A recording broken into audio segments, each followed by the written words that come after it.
Today, I'm here with Trevor Thrall, PhD, who is a writer and associate professor at George Mason University's Shah School of Policy and Government, where he teaches courses in international security. He's a senior fellow at the Cato Institute in the Defence and Foreign Policy Department, and the author of the 12-Week Year for Writers, a comprehensive guide to getting your writing done. So welcome, Trevor. It's great to have you here. Thanks, Alison. I appreciate the invitation. And I'm just imagining lots of people who started listening to your introduction were a bit baffled, thinking, that's interesting. We don't normally talk about defence policy on the Extraordinary Business Book Club. So let's start there. How did you end up writing a book on writing? Yes, that's a very fair question. And the answer is simple, but for me, pretty profound. The 12-week year system, which existed before my book, saved my career. So I like to tell the story because it tells you exactly why I wrote the book. And when I got my first job as a professor, I had been out of the academic world for about 5 years. So this was my first job as a professor. And as a graduate student, I was terribly disorganized. And if people from my middle school or high school were told today that I was a professor and wrote a book about organizing people's writing lives, they would fall out of their chairs laughing because that was not me. So when I got my first job as a professor, I faced that the publish or perish reality, which is if you don't get enough published in 6 years, you're going to lose your job. And so I panicked and ran around with my hair on fire for a little bit. But I was lucky because at the very time I was staring at my whiteboard trying to figure out how to publish all this stuff, my good friend Mike Lennington was working with his partner Brian Moran to develop the system that would become the 12-week year execution system. And so I was complaining to Mike about my problem one day on the phone, and he said, "You know what? I think I have just the thing for you." And he sent me a binder of the 12-week year materials. It wasn't even called the 12-week year yet, but it was all the tools. And I read through them and I said, oh my gosh, the light bulb went off for me because I had sort of adopted some other productivity tools, but they weren't right when I tried to use them for writing. They just didn't work for me. I was a big 7 Habits person before, in my non-academic life, but it just didn't port over to writing at all. But the 12-week year did. And so the happy story was that it helped me be organized enough and productive enough that I was able to get tenure. At the same time, I did a number of unproductive things like start a business on the side, raise 3 kids with my wife, and basically do a lot of things that weren't writing. If I hadn't had this system, I never would have gotten tenure. I would not be in the position I am now. But the success I had with this, at some point I realized I just need to share this because it worked so well for me. I need to share it with other people. It's brilliant that when you've lived it, and I think when you say that people from your school will be laughing at you, but actually that's kind of the point. That's what makes it so valuable for everybody else.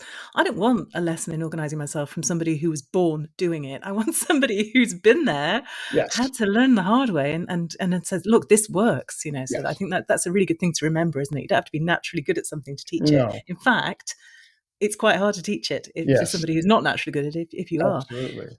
Yeah, people who are organized don't understand any of this stuff because they've never had to do it.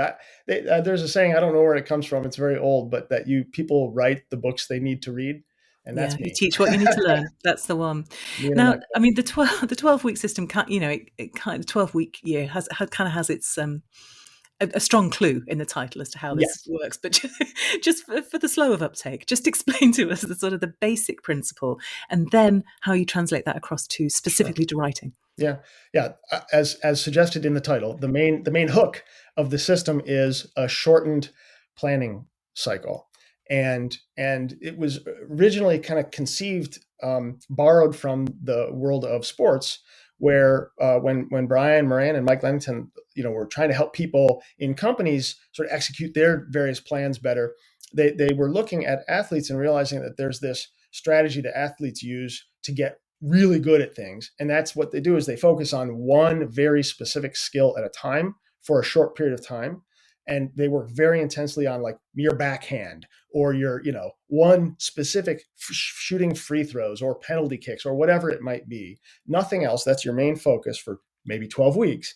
And when you've kind of plateaued or you've gotten the, improvement that you were looking for, you move on to another specific skill and you do it again. And this is the way that all Olympic athletes or top flight athletes in every sport get better. This is how you do it. And Brian and Mike said, This is, wow, I think, that periodization is the phrase you periodization, do. Yeah, exactly. it's an And interesting this, phrase. I hadn't come across it. yeah. So this framework, Brian and Mike said, this is really powerful. What if we use this ourselves in our personal and professional lives, and try to leverage that focus? And so the 12-week year for us, other folks, for writers and others, is the logic is just that by shortening your plans and your sort of horizon to 12 weeks, you get rid of a lot of the vague, fluffy baloney that you probably would see in an annual plan.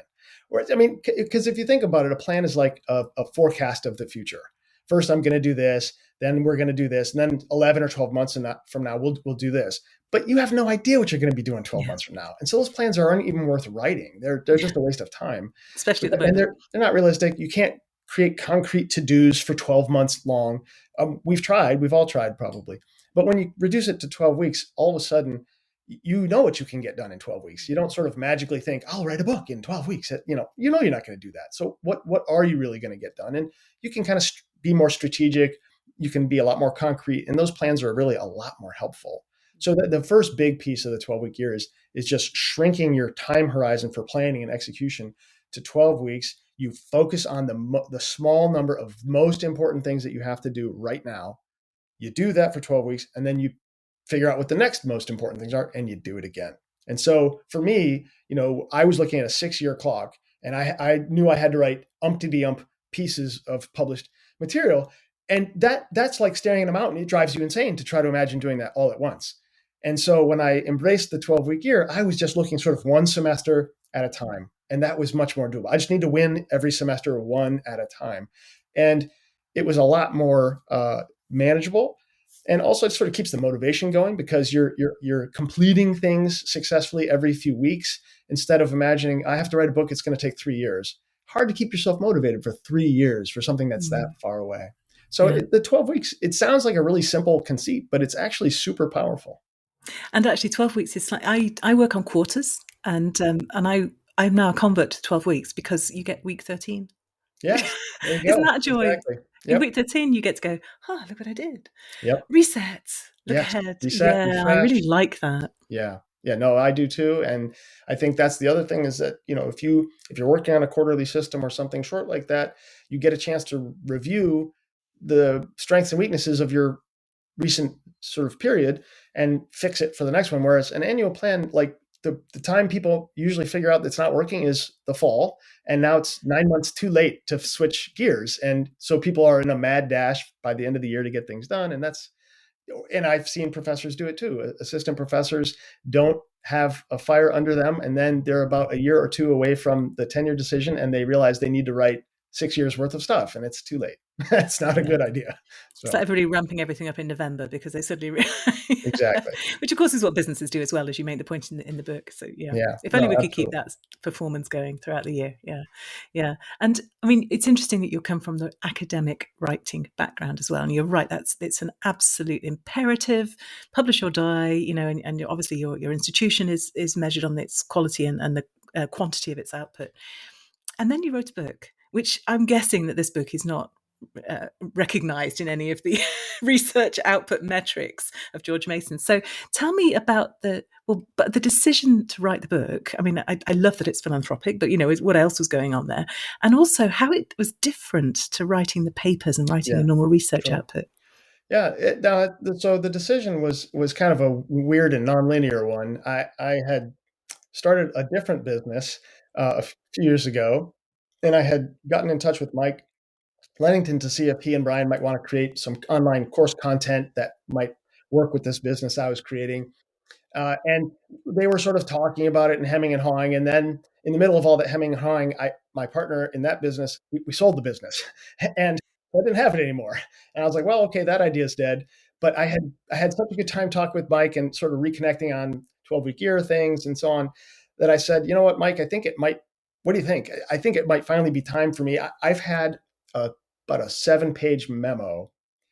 So about 4 years, so backing up, about 4 years into my first job as a professor, one of my senior colleagues came in and looked at my whiteboard, and had my 12-week plan on it, and then had sort of in the corner, it sort of had a longer sort of list of things that were going to be happening. And he looked at it and he said, "You're so organized."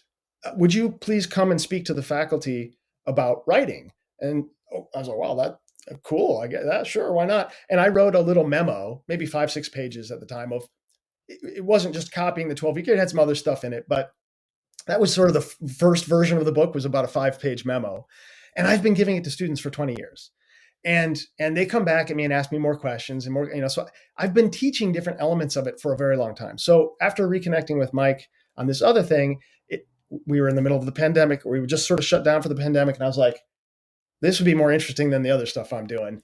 I think I was also kind of looking for a longer term side hustle that would grow, which I had been thinking the other business was going to be, but all of a sudden I sold it. So that wasn't going to be it. So I said, I need a new side hustle. What's it going to be? And I thought, you know what? I love teaching people how to write. And I love, I work with a lot of graduate students on their graduate theses, dissertations. I really enjoy doing that. You know what? I think this could be a really great opportunity to share the 12-week year and really spend some time thinking about how to explain how to use it for people who write like I do. And so that's where the book came from.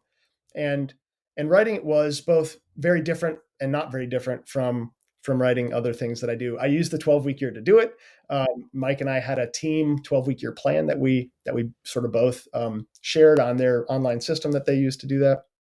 And the main difference for me was tone, Yeah. because the sort of the blocking and tackling of the outline and the research and stuff, not very different to any sort of book you might write, really. The only big difference is I didn't have to do a lot of research because I've been essentially collecting notes and experiences for 20 years. So I didn't have a long, sort of ramp up to learn stuff for the book. But the main thing was just tone, and writing in a more conversational tone than you would if you're an academic writer.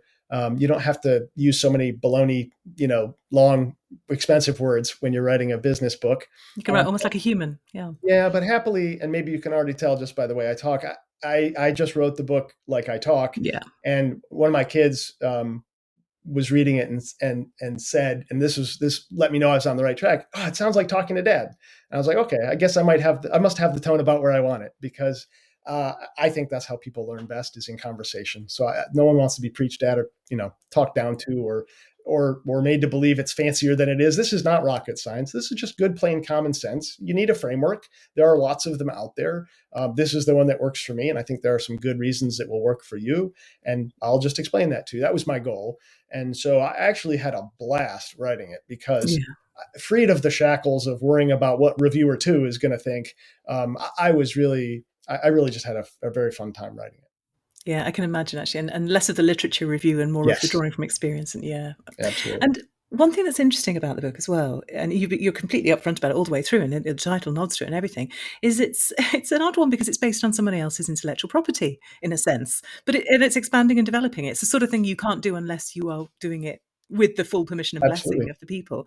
But tell me how that played out. Was it Yeah. something you were anxious about? Well, How did you sort of yeah. So I square mean, it? this is one of those things where probably, I was very well placed to be the first person that worked with the guys from the 12-weeker to do this, because I was good friends with Mike before he before he joined forces with Brian to build it.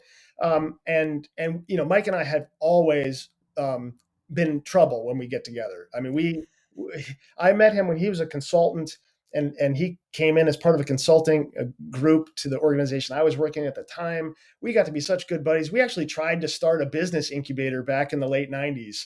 While we were working together for our different organizations, we tried to start. So we kind of have a long history of looking for ways to collaborate. I thought the pitch was pretty straightforward to them, which is, you guys have this awesome system. I've been using it. I'm a walking case study of how it works in a specific domain, and we can look around and see different sort of franchise kinds of situations where people have taken the base concept and then add for writers, add for teachers, add for students, for marketers. And when I pitched this to them, they're like, "Oh, that might be a very good idea. You could be the test case, and if it goes well, maybe we'll sign somebody up to do a book in some other niche." And again, the trust level that I had, because Mike and I were long-term friends, made it pretty easy. And so they were super, super. I mean, they were immediately into it, and it was never a matter of convincing anyone. It was just like, okay. So that's probably not a very common occurrence. I don't know, but Um, No, it is quite uncommon actually, and I guess it's because you haven't got that relationship behind it, but also because publishers tend to get nervous of third party permissions and that sort of thing. But Sure, yeah, sure. No, and it wouldn't have been able to happen without, obviously without a high confidence level on all parts that it was going to be an honest deal, and I think, the fact that I'm a professor who like has a known address and I'm not like some new person no one's ever heard of, or like, I mean, I'm not going anywhere. It's not like I'm gonna, toddle off to Russia with their profits or something like that. And I think from the publisher's standpoint, this was kind of like hitting the button again, because the 12-week year yes, was a New York Times bestseller. And they're like, well, sure. You want us to publish something else with that title? Yeah, I think we'll do that. So it yeah, wasn't really, there was no convincing of the publisher, I don't think either. That was like, okay, good. This could be part of an interesting series now, if we think of it that way. And I yeah. think the value of the series, I'm sort of hopeful that they're going to tee up some other people here soon, because I think every one of those books that gets on the shelf is going to strengthen the whole collection and draw attention to everyone's books. So, I mean, Yeah, that's what it's they were absolute thinking, right? virtuous circle of marketing. Yeah, Yeah, I think yeah, so. really powerful. And going back, I love that the weird trouble. Going back to the hustle thing, it isn't just the book, is it? Because you've got the community behind it as well. So just obviously the book is at the center of it, but tell me how you built that out. Yeah, so it's a work in progress very much. I'm tiny. I'm a tiny side hustler at the moment. So, but the way I envisioned it was that the book would indeed be the tent pole, as I think many sort of authorpreneurs are doing these days. To establish the credibility and to let people know there's some intellectual, content that is there, that's valuable. And as with any book, I think most of us are happy to read a book, but then all of us, I think, understand that to really master something takes more than just reading a book. It takes putting it into practice, sometimes getting some coaching, and then in the case of writing in particular, having a community of peers who are going through the same challenges, struggles, and who you can learn from. Because I think, don't you think, like in my classes, like, yes, I'm the professor, but my graduate students learn more from each other over a 4 or 5 year period of being in school than they do from their professors. We guide, but they are really the ones who teach. And so I think the same is true. So I have several weekly writing groups that meet now. Still have spaces if anyone's open, but having a weekly meeting, and that's part of the 12-week system itself, is to have a weekly Exactly. accountability group, and so that's key. But for me, one of the big sort of transitions from 12-week year, the execution system, to 12-week year for writers, is that you want that weekly accountability group to be writers, because that's who you're going to learn the most from. Those are the people who are going to understand your pain and your struggle, and who are going to help lift you up through all the issues that writers deal with. Lonely, frustrated, blocked, stuck, rejected, all the things that we go through, no matter who you write for or what you're writing, those are the same everywhere. And having writers to talk through that stuff with is invaluable. So that's what I'm trying to build. I'm trying to build a community of peers who are all sort of going through these same things together, and who believe that system plus a community is the best way to do it. And it's interesting because quite often people try and build communities off the back of their book. Rarely is it so embedded in the methodology that you're setting out in the That's a book good itself. Yeah, Yeah. that sounds, yeah, that's cheating, I guess. I mean, almost, yeah, calls for it in the system, but yeah, that's true. But I'm having a blast with the writing groups. I mean, it is a lot of fun, and I won't speak for them, but I think the people in the groups are getting a lot out of it. So I'm interested as well in the range of there because obviously you have an academic background. I'm guessing you have a lot of academic connections and that are coming in there. And again, you've got that imperative to write. So there's a real kind of, skin in the game reason to join a writing group. mhm. You're also talking about novels, fiction, screenplays. I'm guessing there's business books and so on in there. Absolutely. That's an awful lot of different reasons, a lot of different kinds of writing. How do people rub along there and what can they learn from each other? Well, I am learning it too, just right along with every now. I have a lot of fiction writing relatives, so part of me isn't terribly surprised to see how much commonality they find.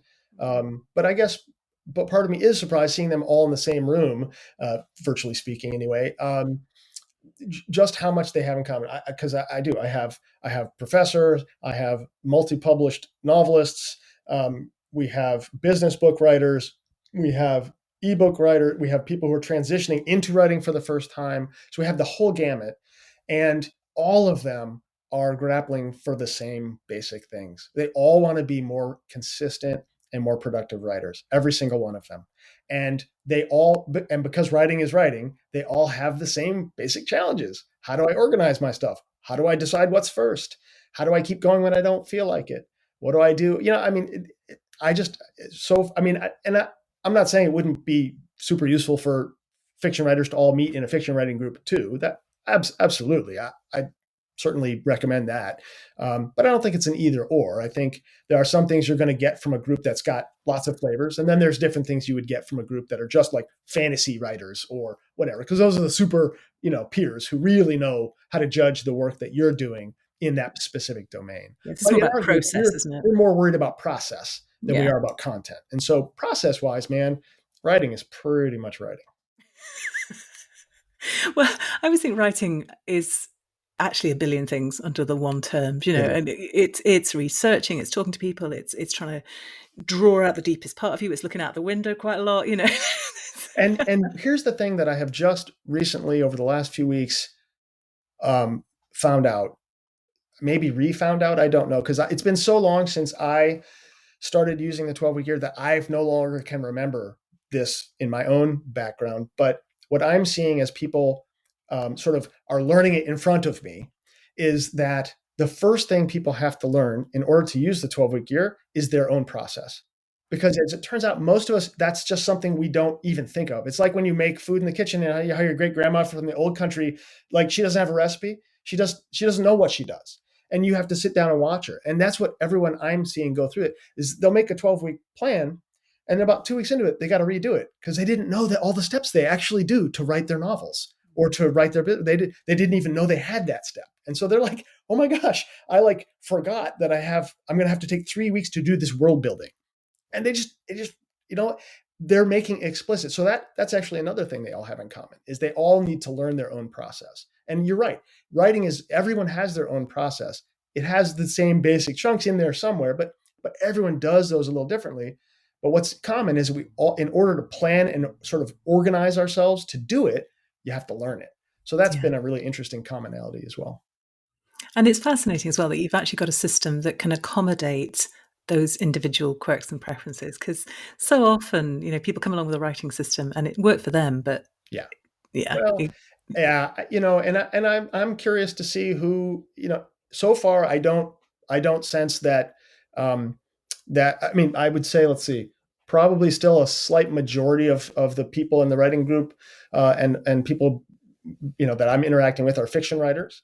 But which is great to me because I wasn't 100% sure whether the 12-week year would resonate with fiction writers the same way it does with sort of more left brain academic types or business types and so on, which I sort of figured 12-week years audience probably has big overlap with that group of writers would be my group, but a lot of fiction writers, and I wasn't sure they would like hearing from an academic, but I mean, I think the system resonates with people who want to sort of increase the amount of sort of sense of control they have over this process, and I think actually a lot of fiction writers struggle with that more than others because the way we think of creative writing is sort of the creative part, and we think of that as not as being very amorphous and not having parts, but being this kind of unmanageable, big thing. But that's not actually how creative people do their work. When you ask them to sit down and figure out what their steps are,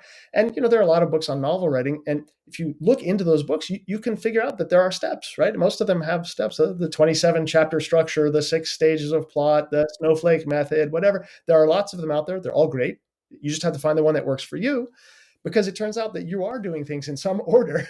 You just might not know it, even the creative stuff. And yeah, you can't break it down. Like imagine the world. Like, okay, that doesn't have steps, but you can still write it down, that you're doing it. So love that. And I think there's so many lessons actually for anybody, any kind of writing from other kinds of writing. So cross fertilizing is really invaluable.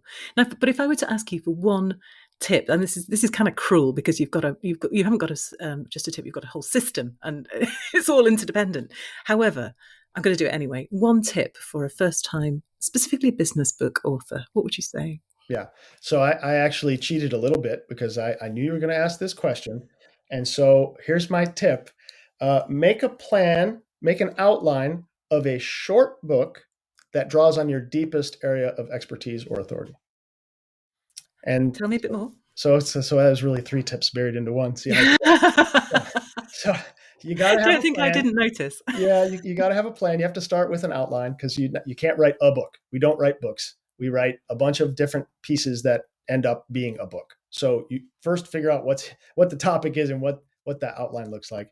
It should be short because if you're new to writing, if this is the first time you're going to write a business book, you don't want to be overwhelmed with the scale and scope of the project. You're also a busy person, so you don't want to overwhelm yourself with another to do. Well, and your But readers are busy, so short and is readers good. are busy. Yeah. I mean, if you look at a bunch of the really, really, really popular business books out there, many of them are no more than 100 pages long. Who've moved my cheese is 96 pages long, that sort of thing. So a 20,000 word book is perfectly good, and especially if it's your first book, and likely your best books are going to be the things that people know you for. So what do you already know well enough to teach people how to do? So if it's stuff you're teaching already, if it's the stuff you've been studying for years, if it's your greatest passion, those are the things that you want to write that first book for, because that's your most confident step forward. And then put it into a 12-week plan, right? Oh, absolutely. I Of mean, without course, a yeah. question.